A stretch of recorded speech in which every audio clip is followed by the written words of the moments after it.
Hi, I'm Liz with the Roanoke Public Libraries in Roanoke, Virginia. Today we're going to read a book called Strega Nona. The author is the late Tomie dePaola.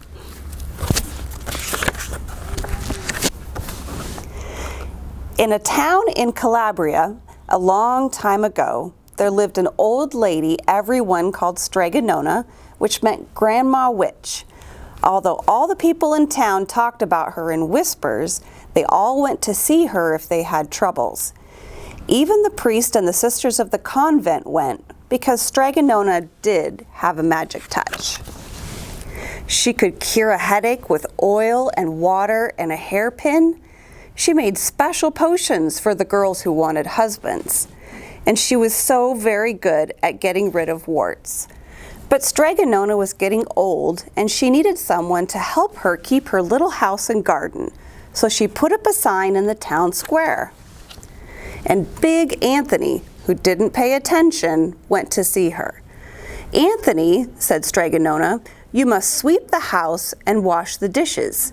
You must weed the garden and pick the vegetables. You must feed the goat and milk her. And you must fetch the water. For this I will give you 3 coins and a place to sleep and food to eat." "Oh, grazie," said Big Anthony. "The one thing you must never do," said Strega Nona, "is touch the pasta pot. It is very valuable, and I don't let anyone touch it." "Oh, si, yes," said Big Anthony. And so the days went by. Big Anthony did his work, and Strega Nona met with the people who came to see her for headaches and husbands and warts. Big Anthony had a nice bed to sleep in next to the goat shed, and he had food to eat. One evening when Big Anthony was milking the goat, he heard Strega Nona singing. Peeking in the windows, he saw Strega Nona standing over the pasta pot. She sang, "Bubble, bubble, pasta pot. Boil me some pasta, nice and hot. I'm hungry and it's time to sup. Boil enough pasta to fill me up." And the pasta pot bubbled and boiled and was suddenly filled with steaming hot pasta. Then Strega Nona sang, "Enough, enough, pasta pot. I have my pasta nice and hot. So simmer down my pot of clay until I'm hungry another day." "How wonderful," said Big Anthony. "That's a magic pot for sure." And Strega Nona called Big Anthony in for supper.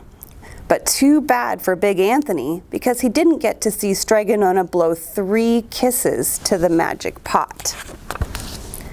And this is what happened. The next day, when Big Anthony went to the town square to fetch the water, he told everyone about the pasta pot. And naturally, everyone laughed at him, because it sounded so silly. A pot that cooked all by itself?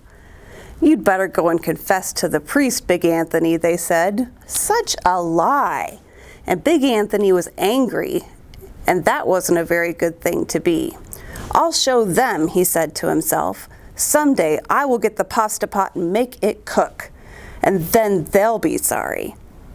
That day came sooner than even Big Anthony would have thought.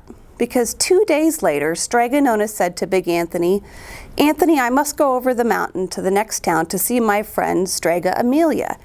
Sweep the house and weed the garden, feed the goat and milk her, and for your lunch there is some bread and cheese in the cupboard. And remember, don't touch the pasta pot." "Oh, yes, yes, Strega Nona," said Big Anthony. But inside he was thinking, "My chance has come." As soon as Strega Nona was out of sight, Big Anthony went inside, pulled the pasta pot off the shelf, and put it on the floor. "Now let's see if I can remember the words," said Big Anthony.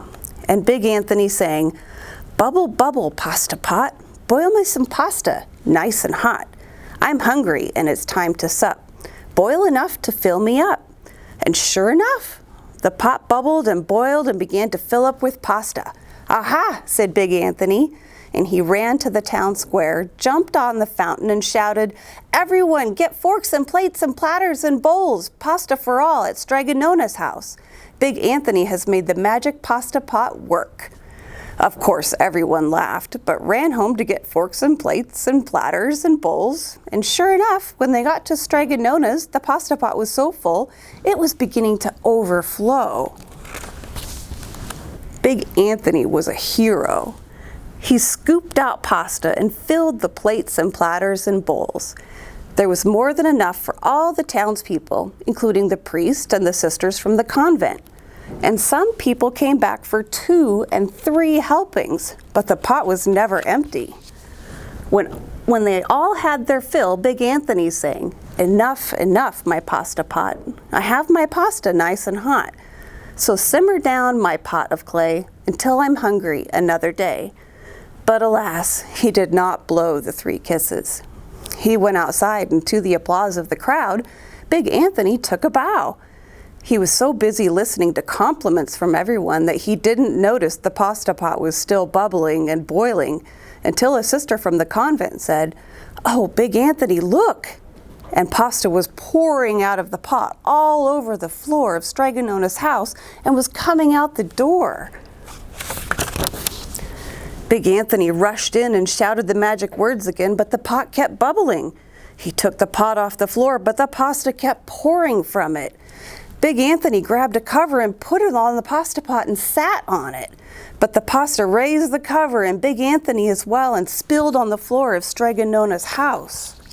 "Stop!" yelled Big Anthony. But the pasta did not stop. And if someone hadn't grabbed poor Big Anthony, the pasta would have covered him up. The pasta had all but filled the little house. Out of the windows and through the doors came the pasta, and the pot kept right on bubbling. The townspeople began to worry. "Do something, Big Anthony," they shouted.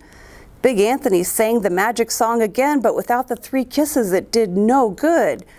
By this time, the pasta was on its way down the road, and all the people were running to keep ahead of it. "We must protect our town from the pasta," shouted the mayor. "Get mattresses, tables, doors, anything to make a barricade." But even that didn't work. The pot kept bubbling and the pasta kept coming. "We are lost," said the people, and the priest and the sisters of the convent began praying. "The pasta will cover our town," they cried, and it certainly would have had Strega Nona not come down the road home from her visit. She didn't have to look twice to know what had happened. She sang the magic song and blew the 3 kisses, and with a sputter, the pot stopped. It stopped boiling and the pasta came to a halt. "Oh, grazie!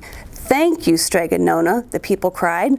But then they turned on poor Big Anthony. "String him up," the men of the town shouted. "Now wait," said Strega Nona. "The punishment must fit the crime." And she took a fork from a lady standing nearby and held it out to Big Anthony. "All right, Anthony, you wanted pasta from my magic pasta pot," Strega Nona said, "and I want to sleep in my little bed tonight, so start eating." And he did. Poor Big Anthony.